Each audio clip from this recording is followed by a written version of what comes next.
আসসালামু আলাইকুম। এটিএন বাংলার গ্রামগঞ্জের খবরে সবাইকে স্বাগত জানাচ্ছি। আমি মমরিনাজ মমের। শুরুতেই বিআরবি কেবল সংবাদ শিরোনাম। ৩ দফা দাবিতে বরিশাল শেরেবাংলা মেডিকেল কলেজ হাসপাতালের প্রধান গেটে শিক্ষার্থীদের আমরণ অনশন চলছে, ব্লকেট কর্মসূচি। দক্ষিণাঞ্চলের সাথে সারা দেশের সড়ক যোগাযোগ বন্ধ। গাজীপুরের সাংবাদিক তুহিন হত্যা মামলায় বিএনপিকে জড়িয়ে অপপ্রচার করায় এনসিপি নেতা সার্জিস আলমের বিরুদ্ধে আদালতে মামলা, সিআইডিকে তদন্তের নির্দেশ। চট্টগ্রামে আওয়ামী লীগ নেতাকর্মীদের ধরতে অভিযান, পুলিশ কর্মকর্তার ওপর হামলা, আটক 18।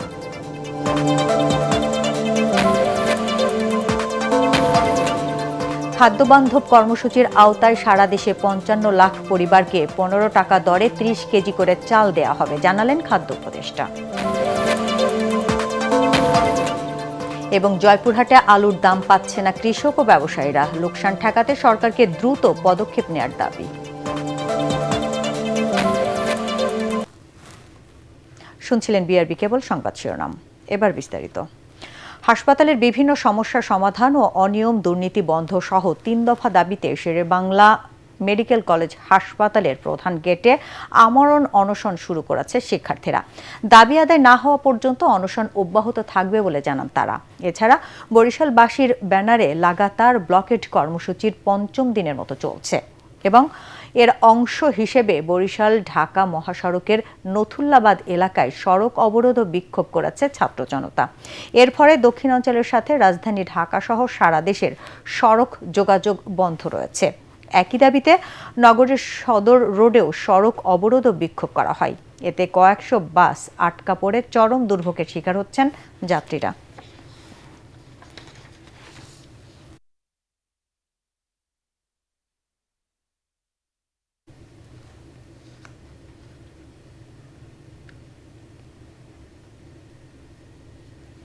সাংবাদিক তুহিন হত্যায় বিএনপিকে জড়িয়ে অপপ্রচার করায় এনসিপি নেতা সার্জিস আলমের বিরুদ্ধে গাজীপুর সিএমএম কোর্টে মামলা দায়ের করা হয়েছে। দুপুরে গাজীপুরের অতিরিক্ত চিফ মেট্রোপলিটন ম্যাজিস্ট্রেট কোর্টের ১০ কোটি টাকার মানহানির মামলাটি করেন বাসন থানা বিএনপির সভাপতি তানভীর সিরাজ। এ সময় তিনি বলেন, অপরাধী চক্রের ভিডিও করায় সাংবাদিক তুহিনকে হত্যার ঘটনায় সার্জিস আলম না জেনে বিএনপিকে জড়িয়ে নানা অপপ্রচার চালিয়েছেন, যা দলের ভাবমূর্তি নষ্ট করেছে। তাই দলের নির্দেশনা অনুযায়ী মামলাটি দায়ের করা হয়। পরে অতিরিক্ত চিফ মেট্রোপলিটন ম্যাজিস্ট্রেট আদালত ২-এর বিচারক আলমগীর আল মামুনের বেঞ্চে মামলাটির শুনানি হয়। শুনানি শেষে বিচারক মামলাটি আমলে নিয়ে সিআইডিকে তদন্তের নির্দেশ দেন।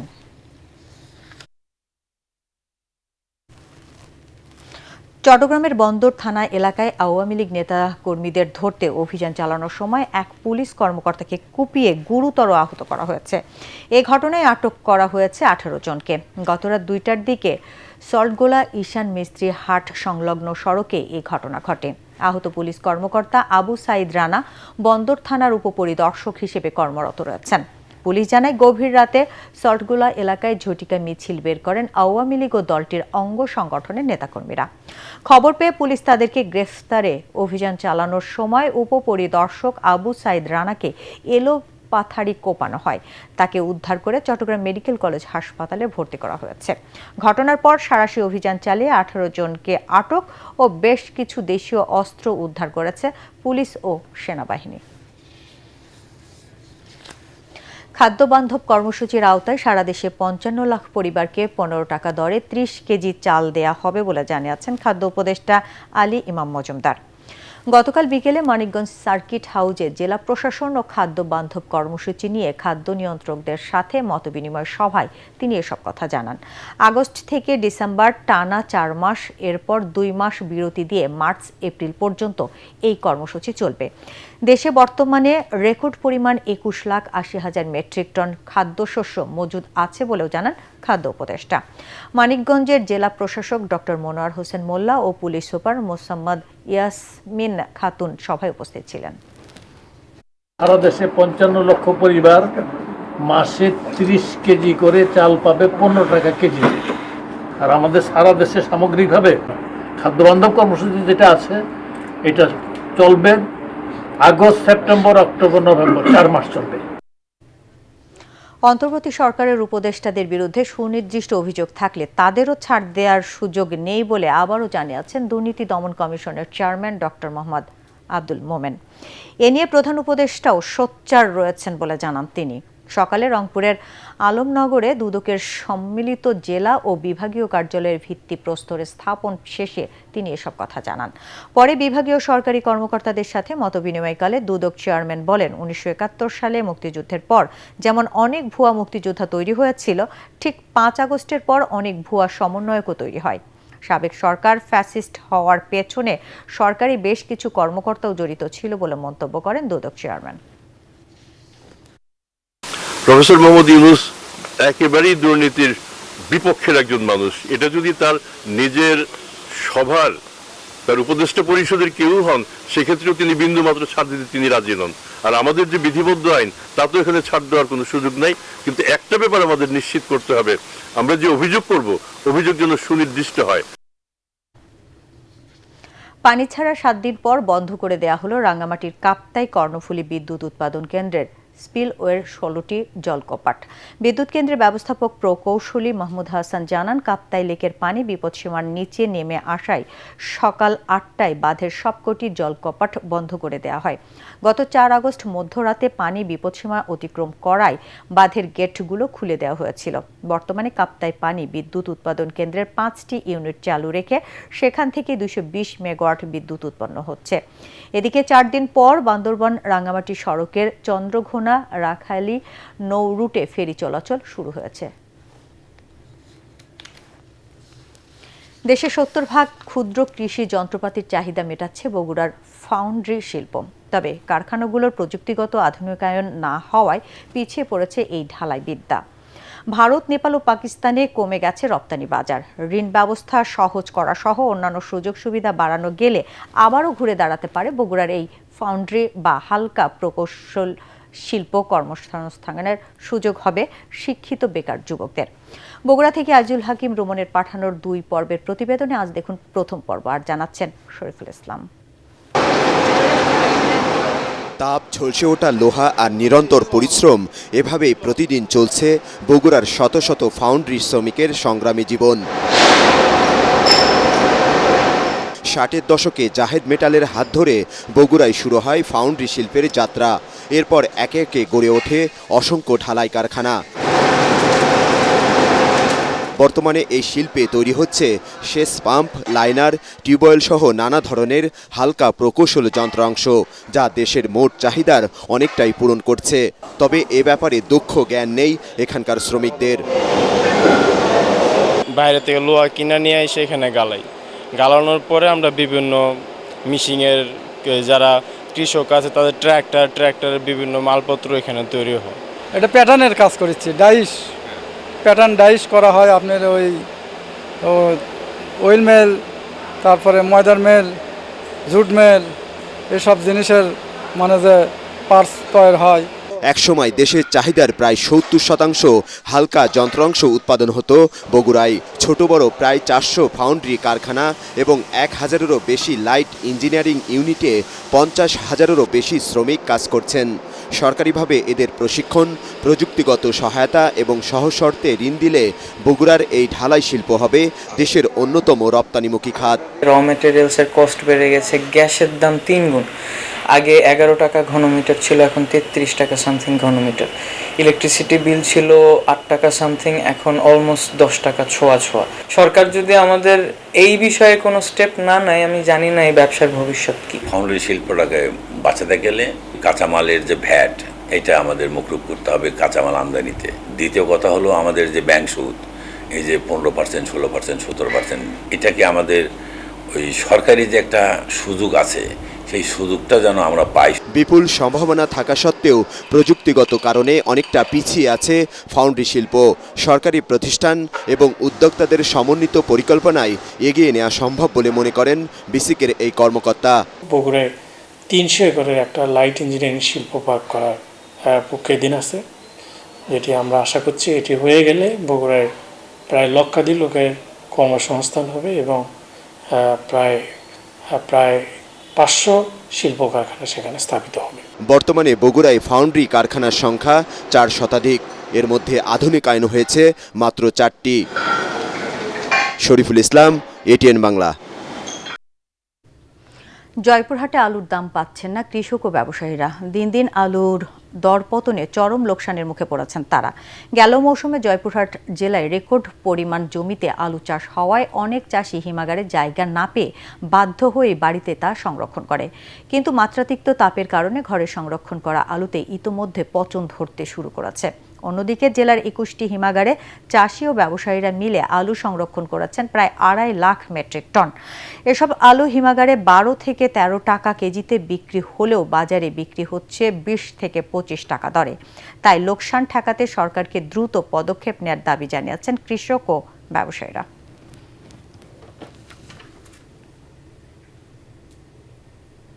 নির্মাণ শেষ হলেও কাজে আসছে না ঝিনাইদহের শৈলকুপার পাইকপাড়া মণ্ডলপাড়ার নবনির্মিত সেতু। 3 কোটি টাকা ব্যয়ে নির্মিত ব্রিজটি ব্যবহার হচ্ছে গ্রামবাসীর দৈনন্দিন কাজে।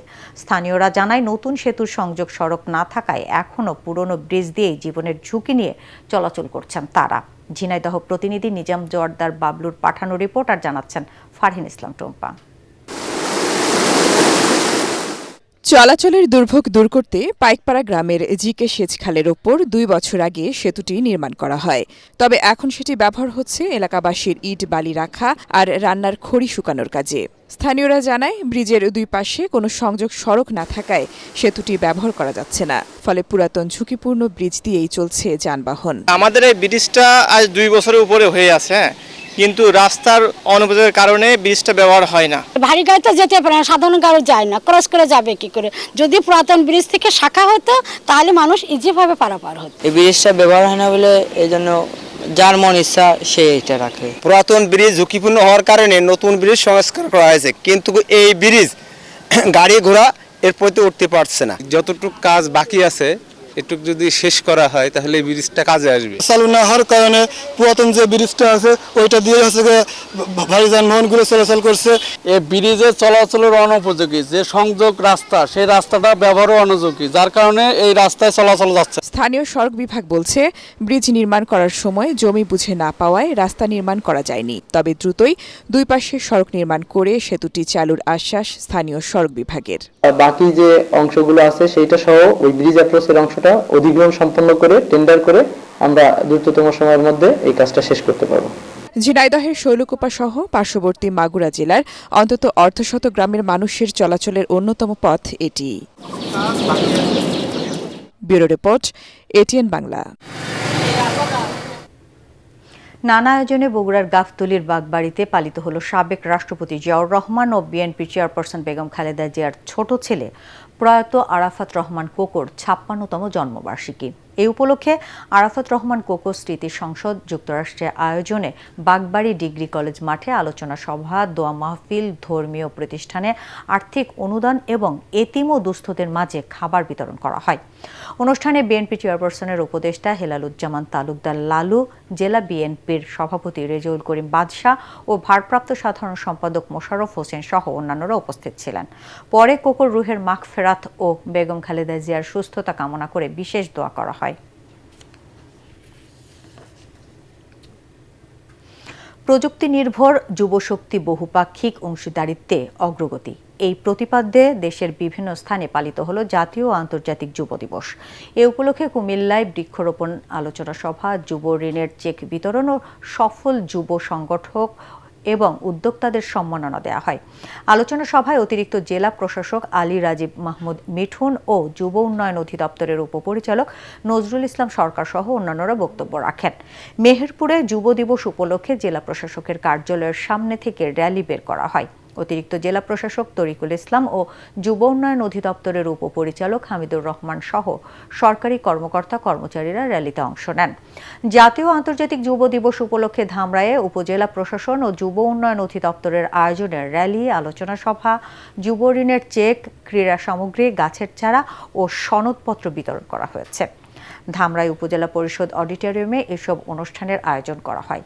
উপজেলা নির্বাহী অফিসার মামুনুর আহমেদ অনিক ও উপজেলা সহকারী কমিশনার ভূমি রেদওয়ান আহমেদ রাফি সহ অন্যান্য অনুষ্ঠানে উপস্থিত ছিলেন।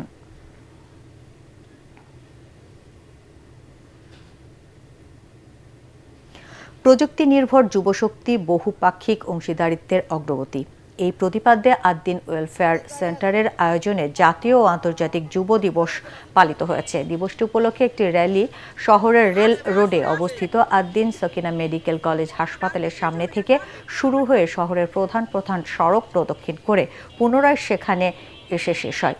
র্যালির নেতৃত্ব দেন আদ্দিন ওয়েলফেয়ার সেন্টারের রেইজ প্রকল্পের সমন্বয়কারী মনিরুল ইসলাম। এ সময় উপস্থিত ছিলেন আদ্দিন ওয়েলফেয়ার সেন্টারের সদর এরিয়া ম্যানেজার সিরাজুল ইসলাম, জীবন দক্ষতা ও উদ্যোগ উন্নয়ন কর্মকর্তা হেলাল উদ্দিন, কেস ম্যানেজমেন্ট কর্মকর্তা মনিরুল ইসলাম সহ অন্যান্য কর্মকর্তারা। চুয়াডাঙ্গায় বেশি দামে সার ও মেয়াদ উত্তীর্ণ কীটনাশক বিক্রি করায় ২ প্রতিষ্ঠানকে ৬৫,০০০ টাকা জরিমানা করেছে ভোক্তা অধিকার সংরক্ষণ অধিদপ্তর। সদর উপজেলার বোয়ালিয়া ও হিজলগাড়ি বাজারে অভিযান চালিয়ে রফিকুল ট্রেডার্সকে ৪০,০০০ এবং রহমান ট্রেডার্সকে ২৫,০০০ টাকা জরিমানা করা হয়। এছাড়া যথাযথ কর্তৃপক্ষের কাছ থেকে লাইসেন্স নিয়ে পণ্য ক্রয় বিক্রয়ের নির্দেশনা দেওয়া হয় ব্যবসায়ীদের। ভোক্তা অধিকার সংরক্ষণ অধিদপ্তরের সহকারী পরিচালক মোহাম্মদ মামুনুল হাসান এই অভিযান পরিচালনা করেন। জাতীয় সংসদ নির্বাচনের মাধ্যমে সুস্থ ধারার রাজনৈতিক পরিবেশ সৃষ্টির লক্ষ্যে ঝালকাঠিতে সাংবাদিকদের সাথে মতবিনিময় সভা করেছেন বিএনপি চেয়ারপারসন বেগম খালেদা জিয়ার উপদেষ্টা ও বিশ্ব ব্যাংকের সাবেক কর্মকর্তা doctor Ziauddin Haider. Jhalokathi press club মিলনায়তনে এই সভা অনুষ্ঠিত হয়। সভায় অন্যান্যদের মধ্যে প্রেস ক্লাব সভাপতি কাজী খলিলুর রহমান, সাধারণ সম্পাদক অ্যাডভোকেট আক্কাস শিকদার ও জেলা টেলিভিশন সাংবাদিক সমিতির সভাপতি আজমির হোসেন তালুকদার বক্তব্য রাখেন। অনুষ্ঠানে সাংবাদিক ছাড়াও আইনজীবী, শিক্ষক ও ব্যবসায়ী প্রতিনিধিরা উপস্থিত ছিলেন। পরিকল্পিত বনায়ন করে সবুজ বাংলাদেশ গড়ি স্লোগান নিয়ে খাগড়াছড়িতে শুরু হয়েছে ৭ দিনব্যাপী বৃক্ষরোপণ অভিযান ও বৃক্ষ মেলা। এই উপলক্ষে পৌর টাউন হল প্রাঙ্গণ থেকে র্যালি বের হয়ে শহরের বিভিন্ন সড়ক ঘুরে একই স্থানে গিয়ে শেষ হয়। পরে সেখানে মেলা উদ্বোধন করেন জেলা প্রশাসক ABM ইফতেখারুল ইসলাম খন্দকার। মেলার ২৬টি স্টলে বিভিন্ন প্রজাতির ফল, ফুল ও বনজ গাছের চারা বিক্রয় ও প্রদর্শন করা হচ্ছে। ১৭ আগস্ট পর্যন্ত চলবে এই মেলা।